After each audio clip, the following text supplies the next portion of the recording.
Am I audible, Lakshita? Yes, sir. Okay, fine. So first, what we will do, we'll just have a recap for what we have done yesterday. Just in 2-3 minutes, we'll finish what we have done yesterday. Just we'll have a revision. So see, yesterday what we did this definition of solution. That what solution is? Solution is homogeneous mixture of two or more substances, and it is always homogeneous. Now, so will always be one phase system. And in solution, or you can say solutions are made of two constituents. One is major, that is called solvent, and second is minor, that is called solute. Solute is also known as dispersed phase, and solvent is also known as dispersion medium. And the physical state of solution will always be of the physical state of solvent. What physical state solvent is having, that will always be the physical state of solution too. If solvent is solid, then solution will also be solid. If solvent is liquid, then solution will also be liquid. If solvent is gas, then solution will also be gaseous. So major constituent of the solution will always be deciding the physical state of the solution. So this was about solute and solvent.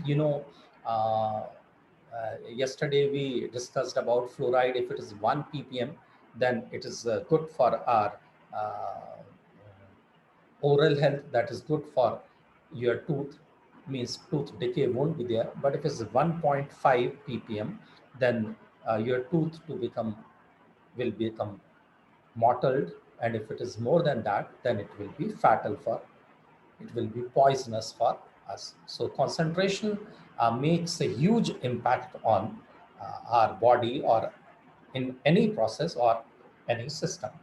Now, you can classify solutions on the basis of the size of solute particles, into true solution, Colladin solution, and suspension.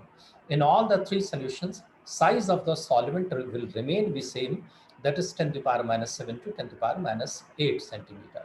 See here how they will be troubling you, how they will be bothering you, but instead of giving size of solvent there in centimeter, they will give you in micron or PM or like this. So you need to know this all uh, there, there before your examination. You should know this all, so that you need not to convert this there in examination hall.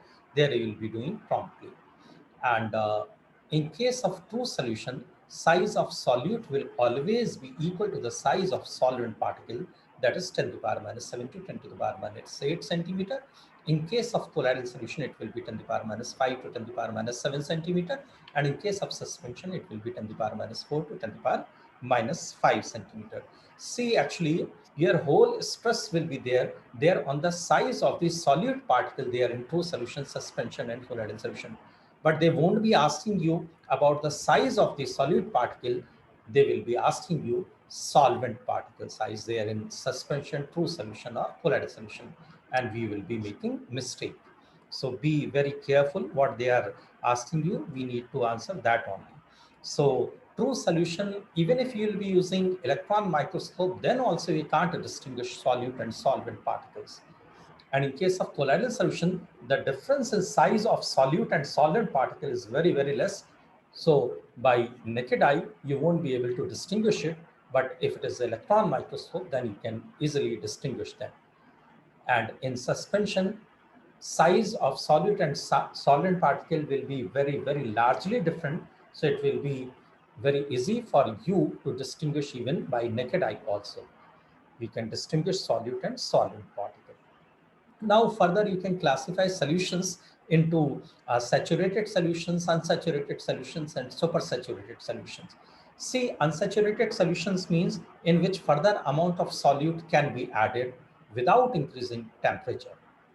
And in case of unsaturated solution, rate of dissolution, rate of dissolution, rate of dissolution will be more. And in case of saturated solution, rate of dissolution and rate of crystallization will be same, means without increasing temperature, it will be difficult for us to dissolve solute further without increasing temperature. And in case of supersaturated solution, even by increasing temperature also, then also you won't be able to dissolve solute there in that solution. And their rate of crystallization will be more than the rate of dissolution. So after this all classification, then we again classified solution into 9 different types. Out of these 9 different types, only one, that is aerosol, that is gas in gas, that's not colloidal. It's not colloidal, because for colloidal, the most important condition is heterogeneity. Heterogeneity. Solution must be heterogeneous, then only it can be colloidal. If it is homogeneous, it can't be colloidal. So in case of air, since system is homogeneous, so it will not be colloidal. It can't be colloidal. It will be true solution only. So this is an example of true solution, not colloidal solution. So we classified solutions into 9 different classes on the basis of uh, physical state of dispersed medium and dispersion, dispersed phase and dispersion medium, physical state of solute and solvent. If physical state of solute is solid and physical state of solvent is liquid, then it is called sol. And if opposite, means dispersed phase is liquid and dispersion medium is solid, then it is called gel. And the best example for this gel is citrus fruits. In citrus fruits, these solid packets, juice is there, na? Liquid is there, na? So liquid in solid. That's liquid in solid. So that is known as gel. So best example of gel is citrus fruits. Then if liquid in liquid, means dispersed phase and dispersion medium both are liquids, then it is called then it's called emulsion. Milk is here it is not written, so you should be very careful. Milk is the only natural stable emulsion. Natural stable emulsion. Whatever rest natural emulsions are there, all those emulsions are not stable. Milk is the only natural stable emulsion. What milk is? Milk means fat in water. If you dissolve fat in water, what you will get? You will get milk only. So sol, gel, emulsions, then solid sol. Colored glass is also an example of solid sol. Colored glass is also an example of solid sol. Color is solid and glass is also solid. So it will be an example of solid sol. So like this, you have classified them into 9 different classes. Mist or fog. Mist or fog means gas is liquid, gas is solvent, and liquid is dispersed phase. So liquid in gas, that is called fog or mist. Liquid in gas is called fog in mist, fog or mist. Yesterday I discussed about vanishing cream and cold cream also. No? That's also an important example. Cold cream, cold cream means oily emulsion. Cold cream is oily emulsion. And vanishing cream, vanishing cream, see, nobody knows what they will be asking you tomorrow there in examination. Vanishing cream is aqueous emulsion. Vanishing cream is aqueous emulsion, and cold cream is oily emulsion. In cold cream, liquid and oil will be there, while in vanishing cream, oil in water will be there. So are two opposite sort of emulsions. Fine. So this is already we have done, and we discussed about concentration expressing terms also. Two types of concentration expressing terms can be there. One is qualitative expression and second is quantitative expression. Qualitative expression means dilute and concentrated, and quantitative expression means quantity, mass or volume, etc. That is what quantitative expression is. If it is mass, then it is called gravimetric analysis. And if it is volume, then it will be volumetric analysis. Volumetric analysis is also known as titration. Volumetric analysis is also known as titration, which we are doing there in 11th class also in practical you have done, and in 12th also you'll be doing that double titration. In 11th you did single titration. So volumetric analysis, that is titration, and second is gravimetric analysis. So these were the two types of quantitative expression.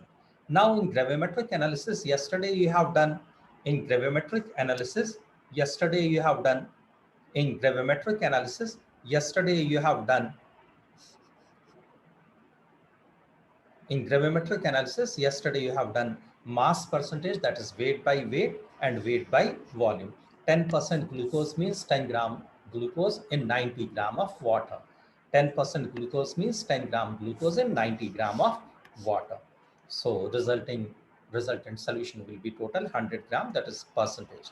So weight by weight, this is weight and this is also weight. So here unit is gram, here also unit is gram. Then what unit you will be getting?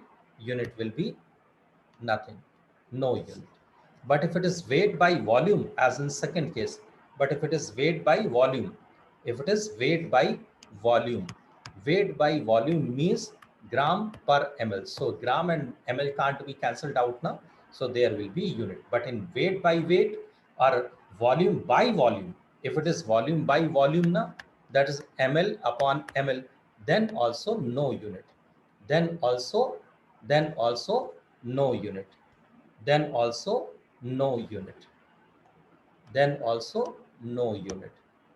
So you need to take care of this all, because they will be asking you questions like this there in examinations. So you'll be very cautious there in this all. Fine. So now we'll be, till here we have already done. Till here we have already done. So now we'll be talking about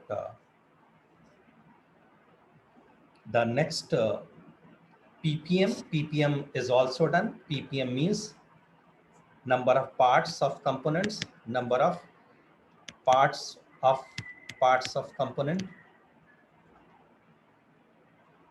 upon total number of parts, total number of parts of all components, of all components into 10 to the power 6. If it is 10 to the power 6, then it will be ppm, and if it is 10 to the power 9, then it will be ppb, parts per billion. So like this we will be doing ppm, you will be calculating ppm and ppb also when it is required there in very minute quantity. Then only when substances are required there in very small quantity, then only this ppm or ppb will be used. In medicinal chemistry, in pharmaceutical chemistry, this ppm or ppb is used. Now see mole fraction. Now till here we have already done. Now this will be our first topic today. They are in concentration expressing terms. Mole fraction. What's the meaning of mole fraction? What's the meaning of mole fraction?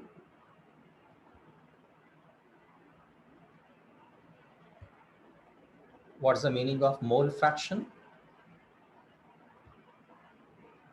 See, mole fraction means mole fraction of solute. Suppose mole fraction of solute is equal to number of moles of solute upon number of moles of solute plus number of moles of solvent.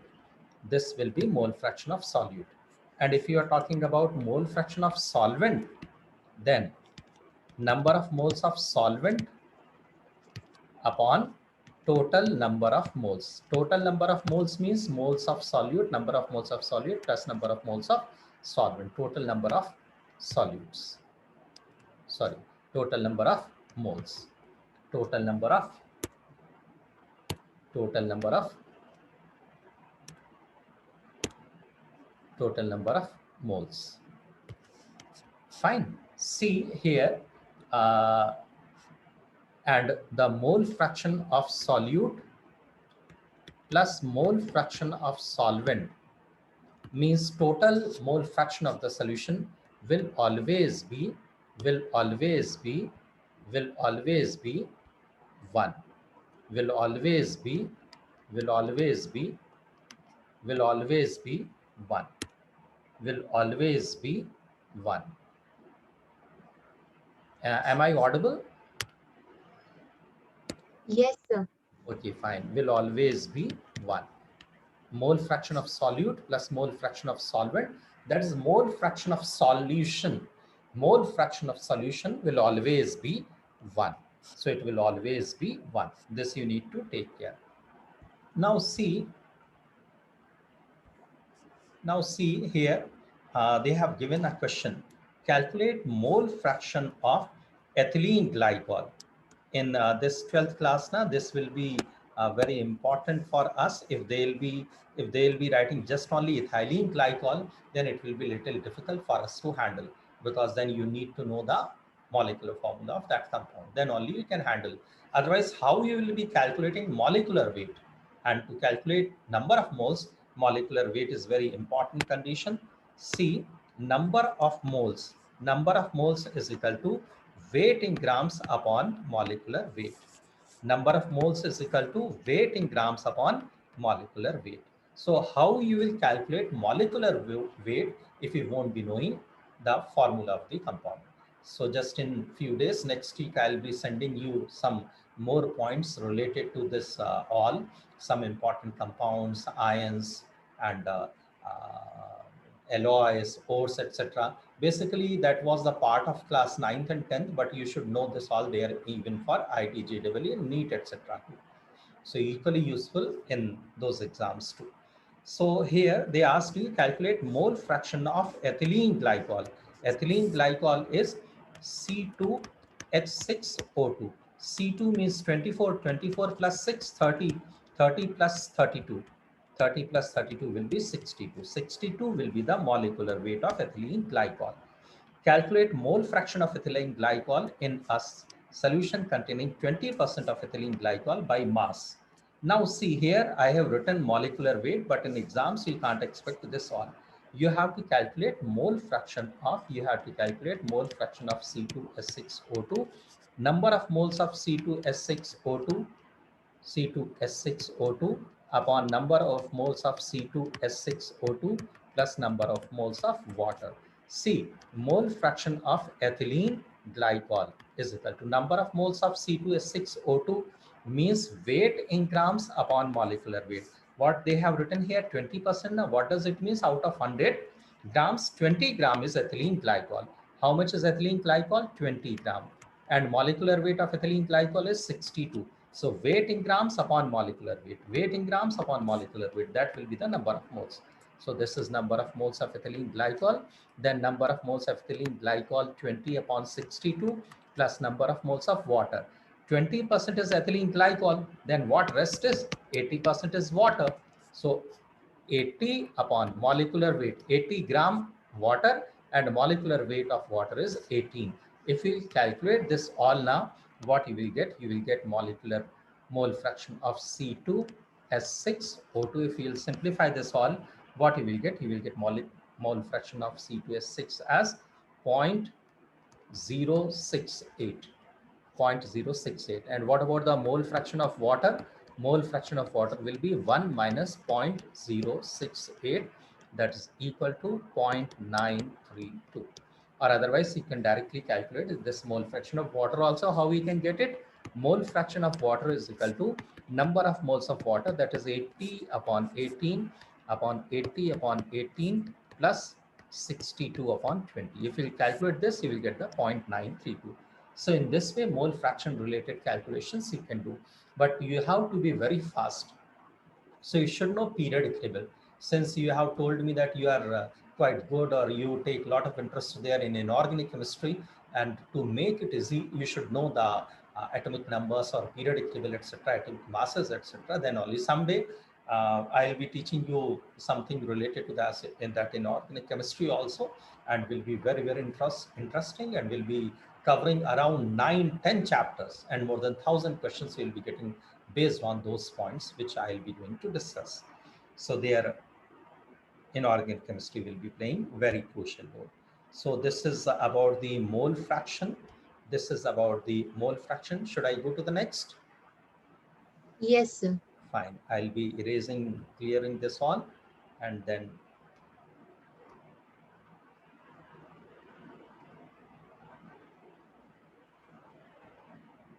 now what next is after this mole fraction? What next is after this mole fraction? Next is molarity. Next is molarity. Next is molarity. What molarity is? Molarity is equal to number of moles upon volume in liter. Volume in liter. What number of moles? That I already told you. Number of moles means weight in grams upon molecular weight. Molecular weight. You should not get confused by this M, because this is small m here you are writing molecular weight, and in coming topic that small m will be molality. So we should not get confused. So molarity means number of moles upon volume in liter. Number of moles upon volume in liter. How you will be calculating number of moles? Weight upon molecular weight. So molarity is equal to W upon M into V, and V must be in liter. If it is not there in liter, then you have to convert it into liter. So now in this question, in this topic, third question given is calculate molarity of water. How you will calculate molarity of water? Nothing is given. See, molarity will always be in liter and minimum liter. Nothing they have specified. What does it mean? It means 1 liter. Nothing they have specified now. How many liters or mLs are there? So what does it mean? It means 1 liter. And what molecular weight of water is? 18 gram. And 1 liter of water, this is weight now. So 1 liter of water, that is 1000 ml of water. That 1000 ml of water will be 1000 gram. Are you getting my point? Here they are asking you molarity of water. Molarity of water must be minimally of 1 liter. So 1 liter, and 1 liter is equal to 1000 grams. So weight of that 1 liter of water will be 1000 grams. That is what you have written. And the molecular weight of water is 18. If you'll simplify this, what you will get? You will get 55.55. This question was there in your entrance examination, IIT JEE. Fine. So whatever questions I have mentioned there in this chapter, all the most of them were there in your IIT JEE or NEET, etc. Fine. Yes. So Yes. next is molality. Next term is this. This molarity is over. Now what next is? Next is molality, that is denoted by small m. Molality is small m. Molality means number of moles of solute. Number of moles of solute upon weight of solvent. Weight of solvent in kg. See here what you wrote number of moles of solute, and then downside in denominator what I have you written there, volume in liter, and here what you will be writing, weight of solvent in kg. Weight of solvent in kg. So there it was in liter volume, and here it is in kg, that is mass. So we should be careful for this all. And so what formula you have written for molality? You have written molality. You have written molality. You have written molality is equal to molality is equal to molality is equal to molality is equal to number of moles of solute upon weight of solvent in kg. You have to write that weight in kg. So what about the number of moles of solute? Molality will be equal to weight in grams upon molecular weight into weight of solvent in kg.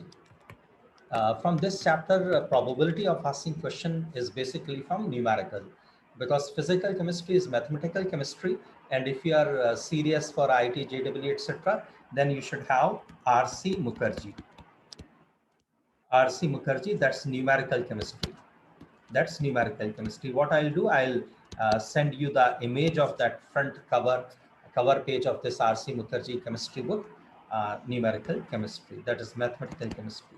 So as in 10th class, either you have to do R.S. Agrawal or R.D. Sharma for maths now. So here in 11th, 12th class, you should either do R.C. Mukherjee or Dr. P. Bahadur. Both are numerical chemistry. So this R.C. Mukherjee will be the better one. So from there, you can do numericals, you can practice questions, so that if something related to this all is there in examination, then easily you can handle. And without knowing formula, without knowing this theory, it will be difficult for you to handle numericals. So you should be good enough in theory, then only you can do numericals easily. And for chemistry, if you want to score very well, then you should know periodic table. Two tables you should know. One is periodic table and second is maths tables. Maths tables. Maths tables means 19, 17s are, 17, 16s are, 14, 18s are. You should be very, very prompt while answering all such questions. Then only, otherwise, it will be very difficult for you to handle numerical parts there in your chemistry examination. So molality will be equal to number of moles of solute upon weight of solvent in kg. Now see,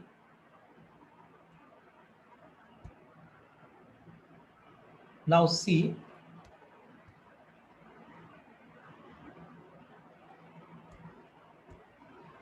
weight of solution is equal to, density is equal to mass upon volume. Na?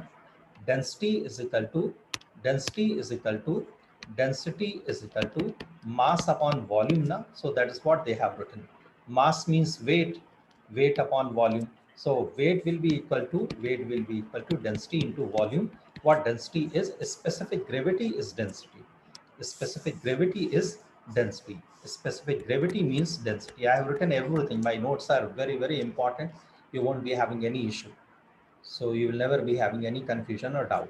So that is what I have written. Instead of specific gravity, I have written density because the specific gravity means density.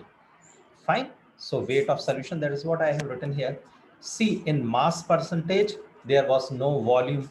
In ppm, there was no volume. In mole fraction and in molality, there was no volume term.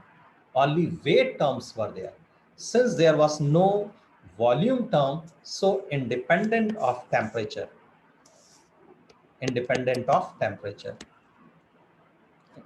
because no volume term, no volume term. Since there was no volume term, they are in mass percentage, ppm or mole fraction and molality. So all these concentration expressing terms are independent from temperature. If there will be any change in temperature, their magnitude will not get affected. Their magnitude will not get, these concentration expressing terms will not get affected. While in molarity, and in coming this portion, we will be talking about normality and formality also. So in normality, molarity and formality, volume term will be there. So if there will be any change in temperature, the magnitude of these concentration expressing terms, that is molarity, normality and formality, will get affected. Fine. So that is what this question was also there in your entrance examination, ITJEE. Fine. They'll be asking you molarity is affected by change in temperature or not. So molarity will get affected by. So this question was also there in ITJEE. And as I already told you, density means a specific gravity. Now see relationship between molarity, molarity and mole fraction. So these formula will be helpful there in your numericals. If you want to convert molality into molarity, or molarity into mole fraction, or molality into mole fraction, then these three formula can be used. So you should remember this formula. So here this formula will be showing relationship between molarity and mole fraction. C, molality is equal to 1000 into molarity. Capital M is molarity divided by 1000 density minus molarity into mole fraction of solute. This is what? This is mole fraction of solute. Sorry, this is molecular weight of solute, not mole fraction. Molecular weight of solute, not mole fraction of solute. I said mole fraction of solute. So MB is molecular weight of solute. So just we'll be doing numerical based on this also. It will be easy for you to handle this all. Molality is equal to 1000 into molarity divided by 1000 into density minus molarity into molecular weight of solute. Or molarity will be equal to 1000 into density into mole fraction of solute upon mole fraction of solvent into molecular weight of solvent plus mole fraction of solute up into molecular weight of solute. So this also you should remember.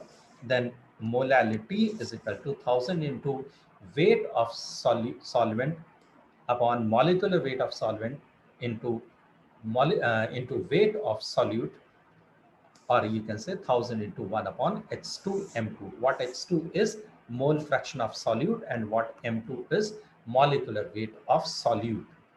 So A or 1 will always be major part, that is solvent, or B or 2 will be solute. So just remember this only. If it is written 2 or if it is written MB, both will be for solute. If it is written MA, then it will be for solvent, or M1, then it will be solvent. So this is about the molality and molarity and mole fraction, their relationship. Now we'll be going to the next one. C, calculate molarity, and calculate molarity and mole fraction. Molarity and mole fraction of Ki. This you need to calculate. If density of 20% aqueous Ki is 1.202 gram per milliliter. If the density of 20% weight by weight aqueous Ki is 1.202 gram per ml. First of all, we will be doing this mole fraction. What mole fraction of Ki is? Mole fraction of Ki is number of moles of Ki upon number of moles of Ki plus number of moles of water, plus number of moles of water. See, Ki is 20% concentration.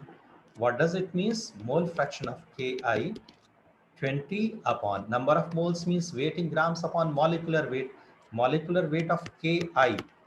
Iodine is 127 and potassium is 39. 39 plus 127 will be 166. So 20 upon 166 divided by 20 upon 166 plus what water is? 20% is Ki. So 80% will be H2O. That is 80 gram, and molecular weight of water is 18.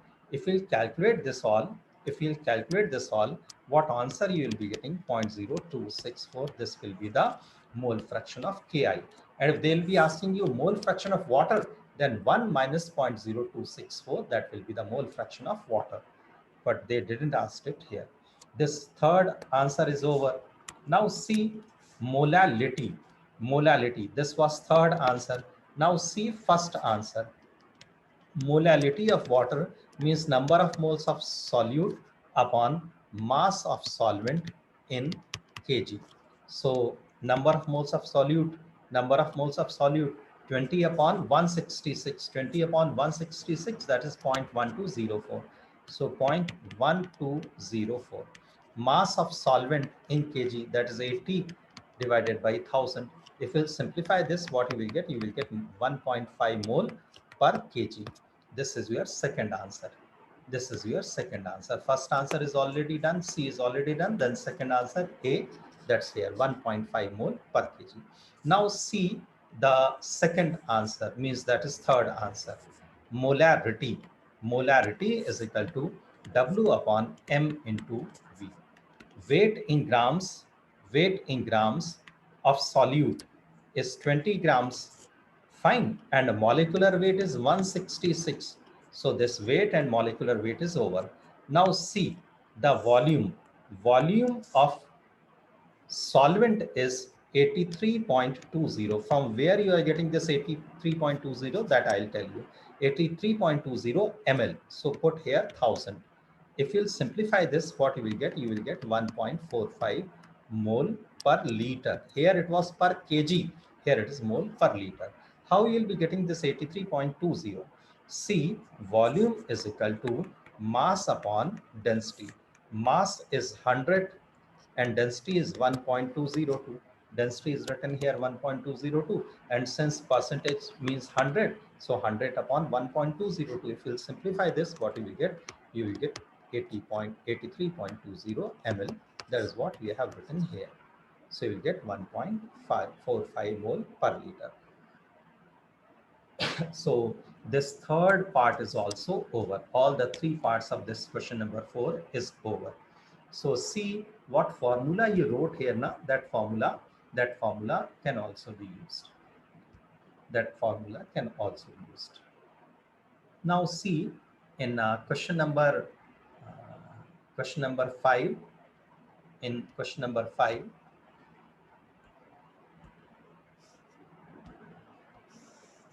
molarity of H2SO4, molarity of H2SO4, molarity of H2SO4 is 18. Molarity is 18. Density is 1.8 gram per centimeter cube. Calculate concentration in mole per kg. Mole per kg means molality. Mole per kg means molality. So you have to calculate molality. Solvent is water.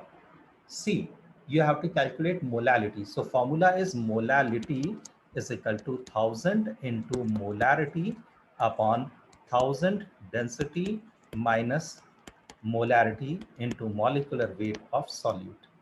Molecular weight of solute. Now we'll put values over here. Molality is equal to 1000. Molarity is 18. So you'll be writing here 18, then 1000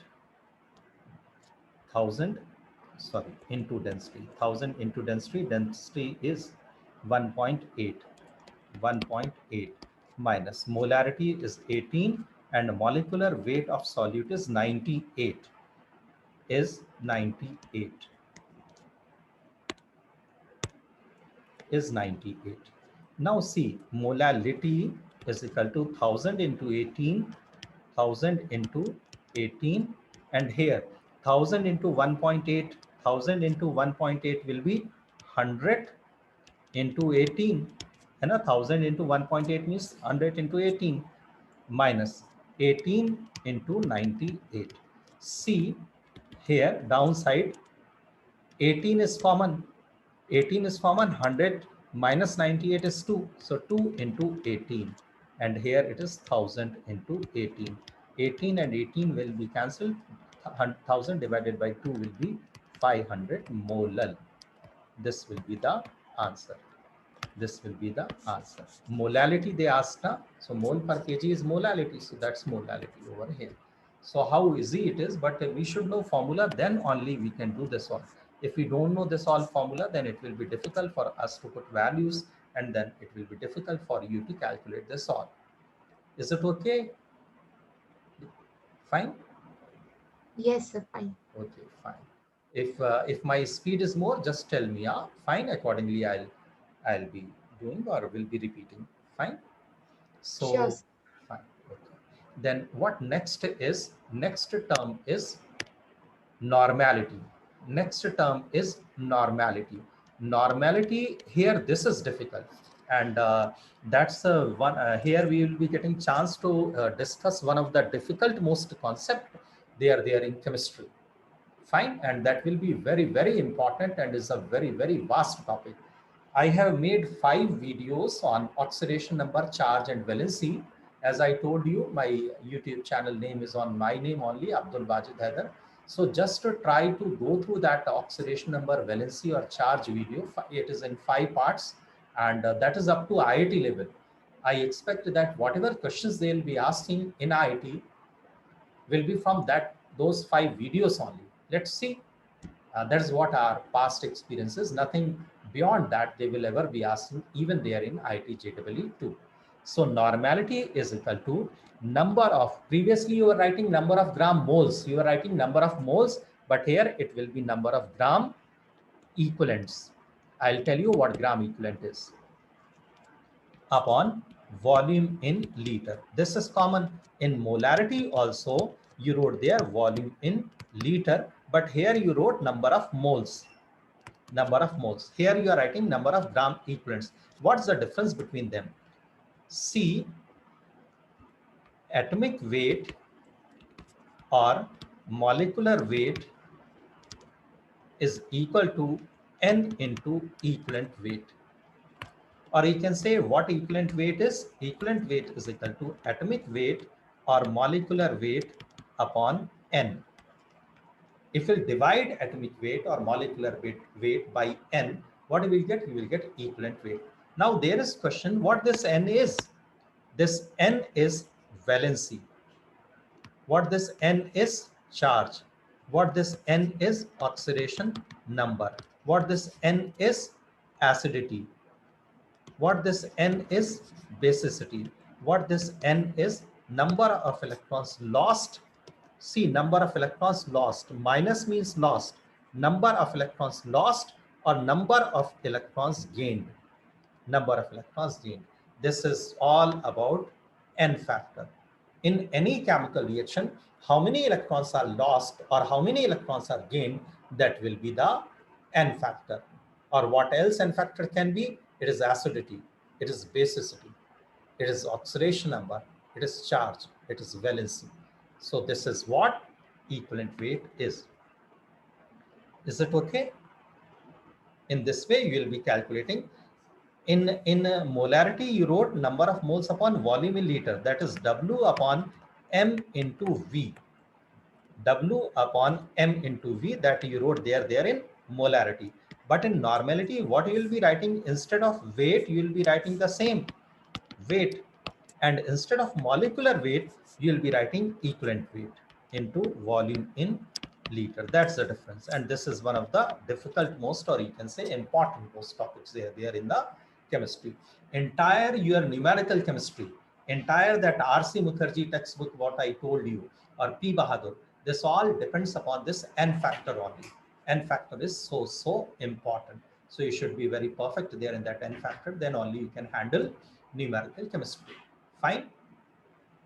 This normality is equal to weight in grams upon equivalent weight into volume in liter. Now see, this formula is already written. Gram equivalents decimeter cube. Decimeter cube means 1 liter is equal to 1 liter is equal to 1 decimeter cube. 1 liter is equal to 1 decimeter cube. Now here you have written N is equal to W upon E into volume in liter. If suppose volume is not in liter, if volume is not in liter, then how you will be writing it?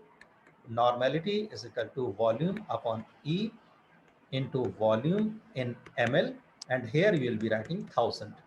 So if you will be writing W, then W is equal to E and V upon 1000. W is equal to E and V upon 1000. That is what is here written. W is equal to E and V upon 1000. It's not written here. It's not written here. E is equal to NV into 1000 and W is equal to, so you can write it here too. So W is equal to E and V upon 1000. That formula is not written here. For acids, normality is equal to molarity into basicity, and for bases, normality is equal to molarity into acidity. Normality is equal to molarity into acidity or basicity. Acidity or basicity, or you can say N factor, that is valency, oxidation number, or charge. In this way, you can calculate normality from molarity. Fine. Molarity upon normality, right here the formula for molarity. Fine.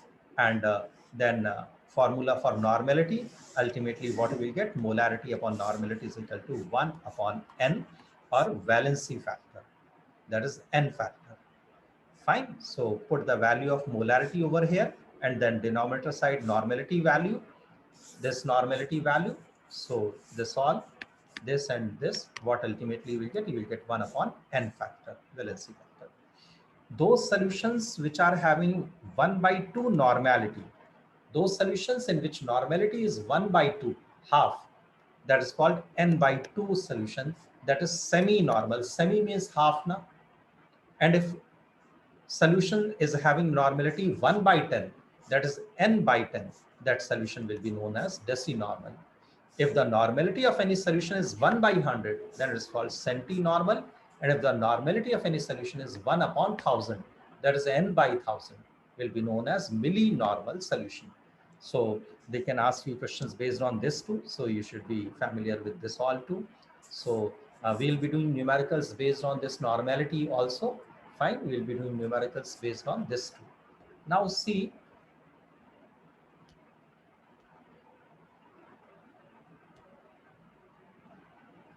dilution formula. Now here we'll be talking about dilution formula. Here we'll be talking about dilution formula. Normality equation. Normality equation is N1 V1 is equal to N2 V2. And molarity equation will be M1 V1 is equal to M2 V2. So when N1 V1 will be equal to N2 V2, if solution is neutral now, then N1 V1 will be equal to N2 V2. This is also very, very important. So usually my notes are a little different from books. It won't be copy paste, and my notes are based on questions, how they'll be asking you questions. On that basis, I am writing notes. So N1 V1 is equal to N2 V2. What does it mean? It means that solution is neutral solution, neither acidic nor basic. And N1 V1 will always be for concentrated solution, and N2 V2 will always be for dilute solution. N1 V1 value you will always be writing for concentrated solution, and N2 V2 values you'll be writing always for dilute solutions.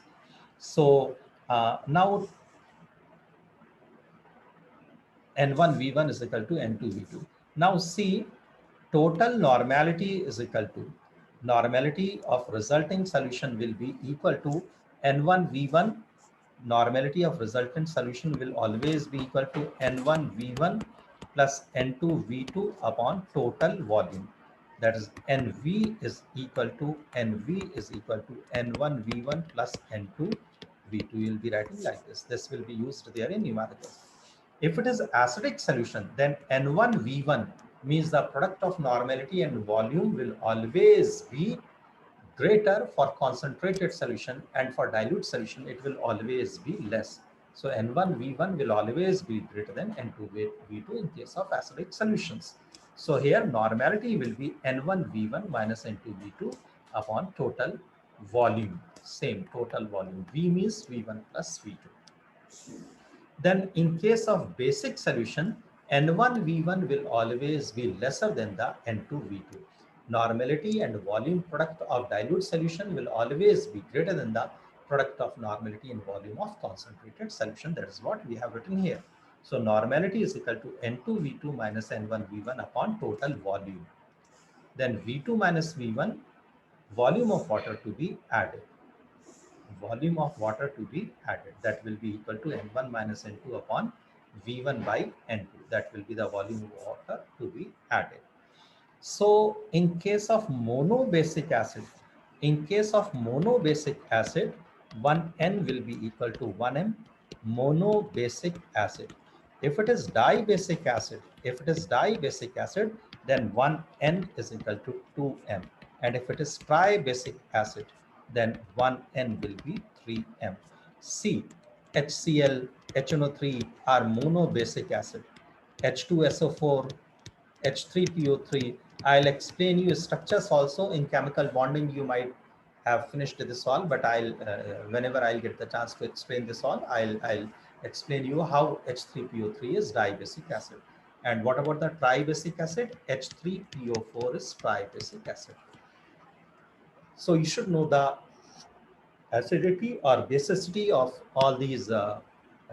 We should know the acidity and the basicity of all these monobasic, dibasic, and tribasic acids. Then only we can handle this all.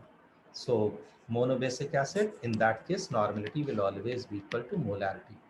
And in case of dibasic acid, normality will be double of molarity. And in case of tribasic acid, normality will be triple of molarity. Now see, we'll be talking further about the equivalent weight. As I already told you, equivalent weight, as I already told you,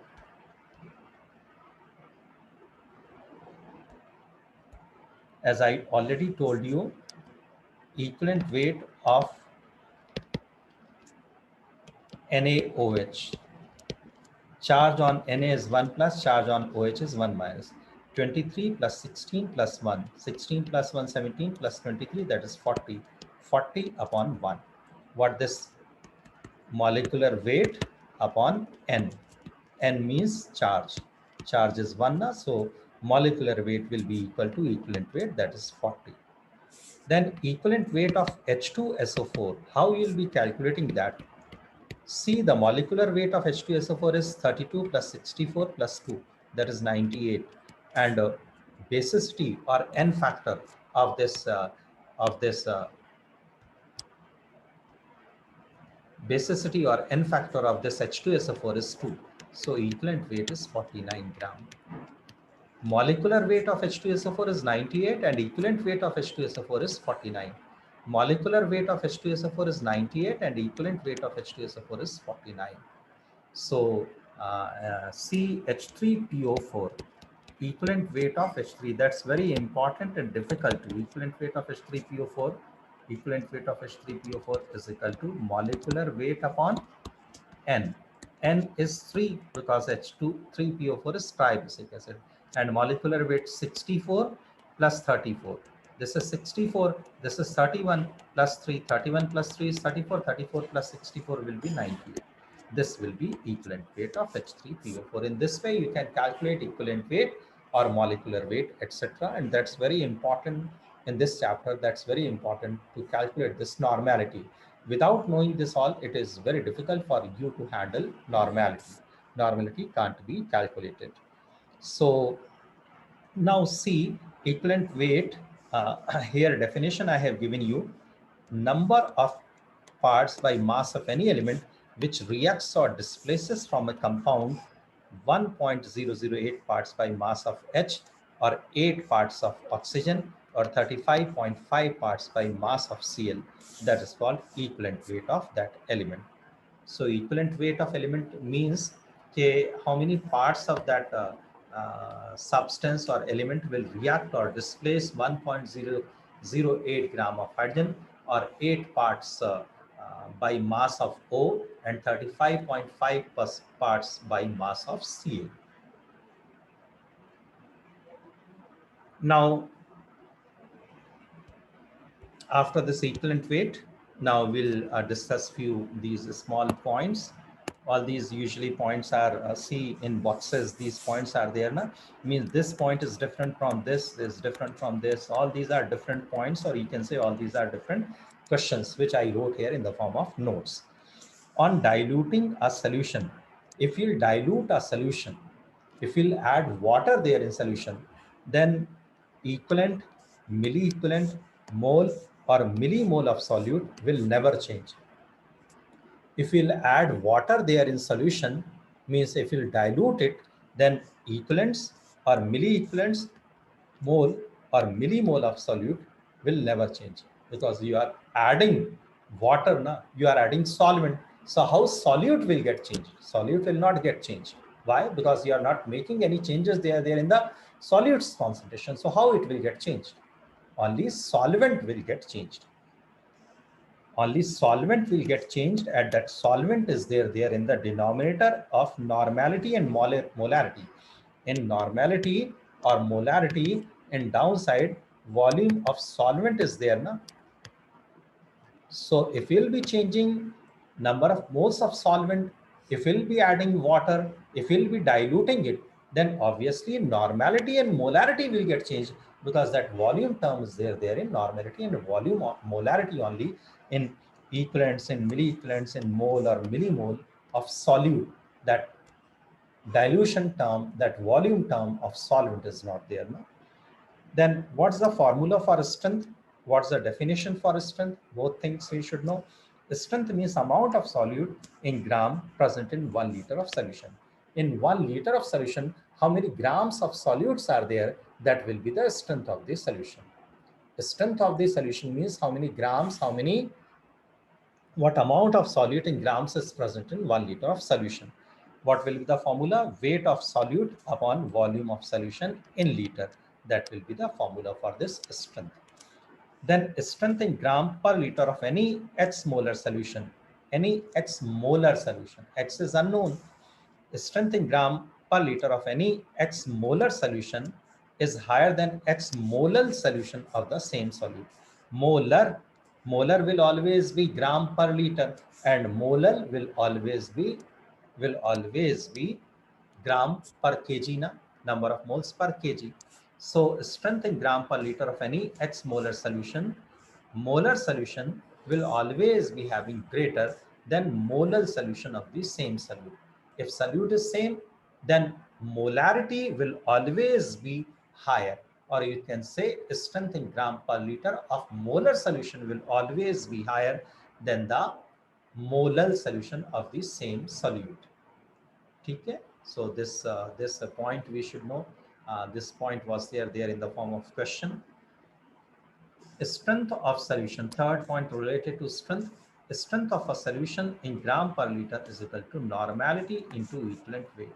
Normality into equivalent weight is called strength of a solution. Is called strength of a solution. Strength of a solution in gram per liter. In gram per liter. Then what next is solute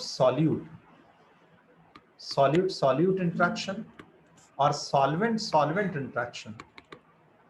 Interaction between solute particles or interaction between solvent particles. So what you are talking about here, you are talking here about cohesive force. What you are talking about here, cohesive force. So solute interaction or solvent interaction is always endothermic.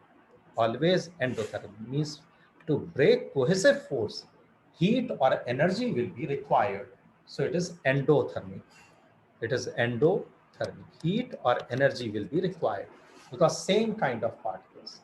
But if it is solute-solvent interaction, solute-solvent interaction, that is exothermic.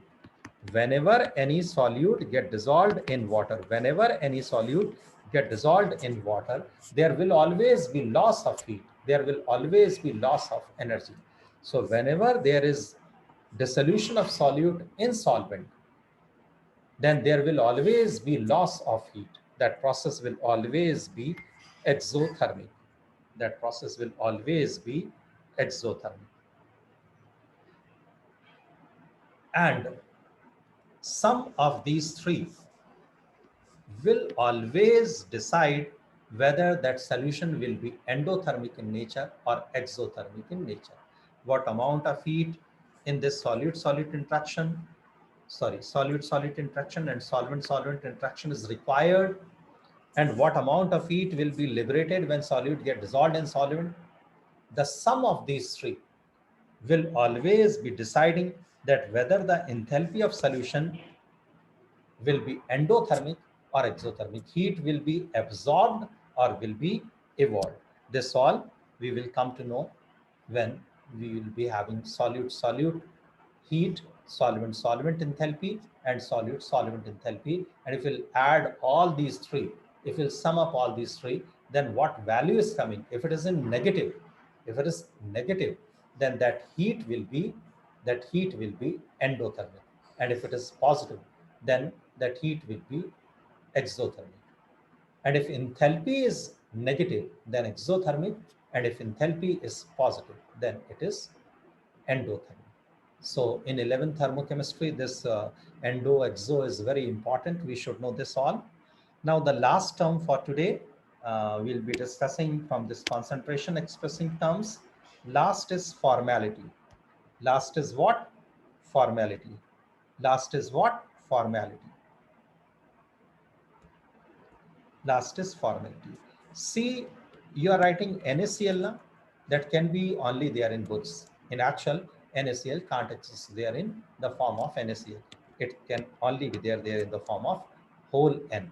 Means many molecules of NaCl will be there. NaCl can't exist there in the form of one molecule. What you used to write H2O, but that's not the correct expression. You should write it H2O whole N. Means many molecules of water are there in that water. It can't be one molecule only. So in such compounds where n number of molecules are there, in such compounds where n number of molecules are there, you can't use molarity. There you can't use molarity. Instead of molarity, you'll be using formality. Instead of molarity, what you'll be using? You'll be using formality. Number of formula masses of solute. Formula mass means this is 35.5, this is 23, both combined together to form 58.5, and here n. So you multiply this 58.5 by n, and you will get this value, number of formula masses of solute upon volume of solution in liter. So that is also there in molarity. So in this way, formality can be calculated. You won't be expecting questions based on this all generally, but theory you should know. Fine, formality numericals they never asked before, but still we should know. We should be mentally prepared.